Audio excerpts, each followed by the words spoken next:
खाटू श्याम बाबा का शीश दान, बर्बरीक की अद्भुत भक्ति और त्याग की कथा। शीश के दानी बाबा श्याम। खाटू श्याम बाबा के शीश दान की अद्भुत कथा। जय श्री श्याम, जय बाबा खाटू श्याम। महाभारत की धरती पर अनेक महान योद्धाओं ने जन्म लिया, लेकिन बर्बरीक जैसा महान दानी और वीर बहुत कम हुआ।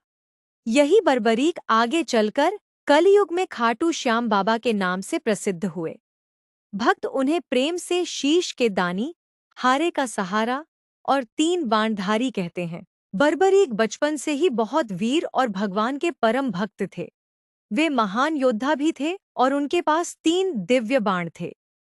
इन 3 बाणों की शक्ति ऐसी थी कि वे पूरे युद्ध का परिणाम बदल सकते थे।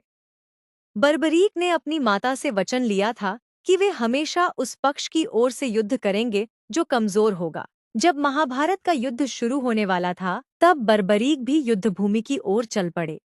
उनके पास केवल 3 बाण और एक धनुष था, लेकिन उनका आत्मविश्वास अद्भुत था। रास्ते में भगवान श्री कृष्ण ने उन्हें एक ब्राह्मण के रूप में देखा। श्री कृष्ण ने बर्बरीक की परीक्षा लेने के लिए उनसे पूछा कि वे कितने बाणों से युद्ध कर सकते हैं। बर्बरीक ने बताया कि उनके 3 बाण ही पूरे युद्ध के लिए पर्याप्त हैं। श्री कृष्ण ने उनकी शक्ति की परीक्षा लेने के लिए कहा कि वे सामने खड़े पेड़ के सभी पत्तों को एक बाण से चिह्नित करके दिखाएं। बर्बरीक ने बाण चलाया और कुछ ही क्षणों में सभी पत्ते चिह्नित हो गए। एक पत्ता श्री कृष्ण के पैर के नीचे था। दिव्य बाण श्री कृष्ण के पैर के पास भी घूमने लगा। श्री कृष्ण समझ गए कि बर्बरीक की शक्ति असाधारण है। उन्होंने बर्बरीक से पूछा कि यदि वे युद्ध में उतरेंगे तो किस पक्ष की ओर से लड़ेंगे। बर्बरीक ने अपने वचन के अनुसार कहा कि वे हमेशा हार रहे पक्ष की ओर से लड़ेंगे। श्री कृष्ण समझ गए कि यदि बर्बरीक युद्ध में उतर गए तो वे हर बार कमजोर पक्ष का साथ देंगे। इससे युद्ध का संतुलन लगातार बदलता रहेगा और अंत में केवल बर्बरीक ही युद्ध में शेष रह सकते हैं। तब भगवान श्री कृष्ण ने बर्बरीक से एक महान दान मांगा। उन्होंने कहा, हे वीर, मुझे तुम्हारे शीश का दान चाहिए। बर्बरीक यह सुनकर भी विचलित नहीं हुए। उन्होंने समझ लिया कि यह कोई साधारण ब्राह्मण नहीं है। उन्होंने भगवान से अपना वास्तविक स्वरूप बताने का आग्रह किया। तब भगवान श्री कृष्ण ने अपना दिव्य स्वरूप प्रकट किया। बर्बरीक ने भगवान श्री कृष्ण को पहचान लिया और उनके चरणों में नमन किया।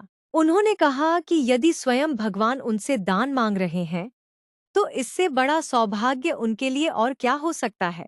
बर्बरीक ने प्रसन्न मन से अपना शीश भगवान श्री कृष्ण को दान कर दिया। इसी महान त्याग के कारण वे शीश के दानी कहलाए। लेकिन बर्बरीक की एक इच्छा थी कि वे महाभारत का पूरा युद्ध अपनी आंखों से देखना चाहते हैं। भगवान श्री कृष्ण ने उनकी इच्छा स्वीकार की और उनके शीश को एक ऊंचे स्थान पर स्थापित कर दिया, जहां से वे पूरे महाभारत युद्ध को देख सकें। युद्ध समाप्त होने के बाद जब पूछा गया कि युद्ध में सबसे महान कौन था, तो बर्बरीक के शीश ने बताया कि उन्हें केवल भगवान श्री कृष्ण की ही शक्ति दिखाई दी। श्री कृष्ण ही पूरी युद्ध लीला के वास्तविक संचालक थे। बर्बरीक के इस त्याग, भक्ति और सत्य के कारण भगवान श्री कृष्ण उनसे अत्यंत प्रसन्न हुए। उन्होंने वरदान दिया कि कलयुग में बर्बरीक उनके नाम श्याम से पूजे जाएंगे। भगवान ने यह भी कहा कि जो भक्त सच्चे मन से श्याम बाबा को याद करेगा, बाबा उसके दुखों में उसका सहारा बनेंगे। इसी कारण आज लाखों भक्त खाटू श्याम बाबा को हारे का सहारा कहते हैं। राजस्थान के सीकर जिले में स्थित खाटू धाम आज बाबा श्याम की भक्ति का प्रमुख तीर्थ माना जाता है। देश विदेश से भक्त बाबा के दर्शन करने आते हैं और अपने मन की इच्छा बाबा के सामने रखते हैं। भक्तों की आस्था है कि बाबा श्याम अपने भक्तों को कभी अकेला नहीं छोड़ते। जब जीवन में कठिन समय आता है, जब इंसान को कोई रास्ता दिखाई नहीं देता, तब भक्त पुकारता है, हारे का सहारा, बाबा श्याम हमारा। बाबा श्याम की कथा हमें केवल भक्ति ही नहीं, बल्कि त्याग, वचन और समर्पण का संदेश भी देती है।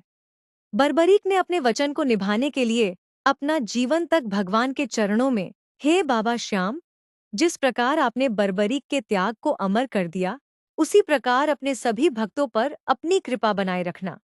हमारे जीवन से दुख, संकट और निराशा दूर करना। हमें सच्चाई, भक्ति और अच्छे कर्मों के मार्ग पर चलने की शक्ति देना। जय श्री श्याम। शीश के दानी की जय। हारे के सहारे की जय।